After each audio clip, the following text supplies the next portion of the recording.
Fact number 1। दोस्तों, Kannada actor Kichcha Sudeep और Bollywood actor Ajay Devgan के बीच हिंदी भाषा को लेकर बवाल चल रहा है। दरअसल इस बवाल की शुरुआत हुई एक इवेंट से, जहां किच्चा सुदीप ने कहा कि हिंदी अब राष्ट्रभाषा नहीं है, क्योंकि बॉलीवुड इंडस्ट्री भी अब अपनी फिल्मों को तमिल और तेलुगु में डब तो करना चाह रहे हैं, मगर उनसे हो नहीं पा रहा है। लेकिन हम ऐसी फिल्में बना रहे हैं जो हर जगह देखी जा रही हैं।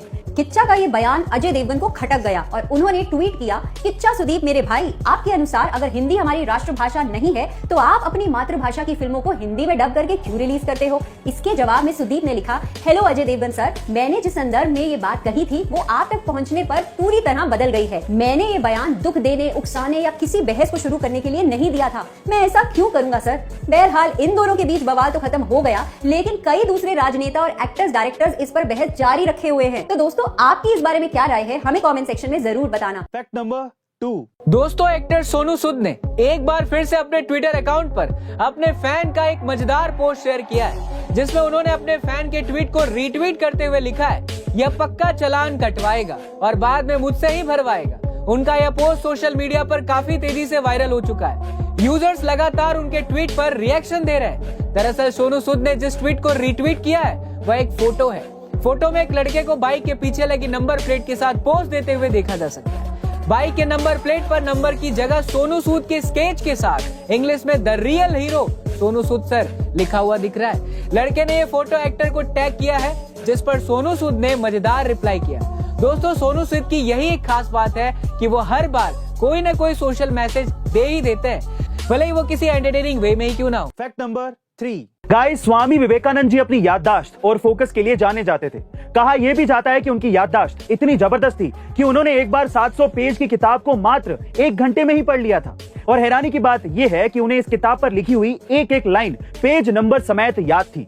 जब उनसे यह पूछा गया कि यह कैसे पॉसिबल है, कैसे मुमकिन है, तो स्वामी जी का जवाब था कि एकाग्रता की शक्ति है, means the power of focus. Guys, अगर आप इस पावर के बारे में जानना चाहते हैं तो you must read the power of focus. आप इसकी ऑडियो बुक कुकू एफएम पर भी सुन सकते हैं। इसके साथ ही कुकू एफएम पर 3000 से ज्यादा ऑडियो बुक्स और 1000 से भी ज्यादा आर्ट्स की कंटेंट लाइब्रेरी अवेलेबल है, जहां आप किसी भी रीजनल लैंग्वेज में कहीं भी और कभी भी और कोई भी ऑडियो बुक सुन सकते हैं। वहीं अगर आप इसके प्रीमियम सब्सक्रिप्शन को लेना चाहते हैं तो आप यूज कर सकते हैं A2M50 कोड और उस पे आपको 50% तक डिस्काउंट मिलेगा।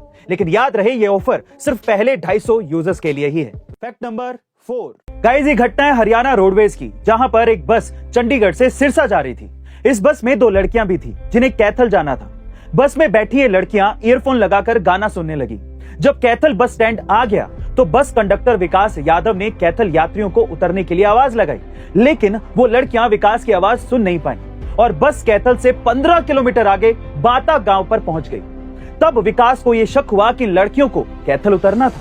विकास ने तुरंत बस रुकवाई और फोन लगाकर लड़कियों के पापा से बात की और कहा कि आपकी लड़कियां गलती से आगे आ गई हैं। तब लड़कियों के पापा ने कहा कि बेटा, आप इनको बाता बस स्टैंड पर उतार दो, मैं अभी 15 मिनट में कार से इनको लेने आ रहा हूं। लेकिन रात ज्यादा होने की वजह से विकास ने लड़कियों को अकेला उतारना सही नहीं समझा और उनके पिता के आने तक का वेट किया। गाइस, विकास ने विमेन सेफ्टी के लिए जो मैच्योरिटी दिखाई है, इसके लिए विकास की तारीफ तो बनती है। ऐसे अमेजिंग वीडियोस के लिए शेयर, सब्सक्राइब एंड लाइक। मिलते हैं अगली वीडियो।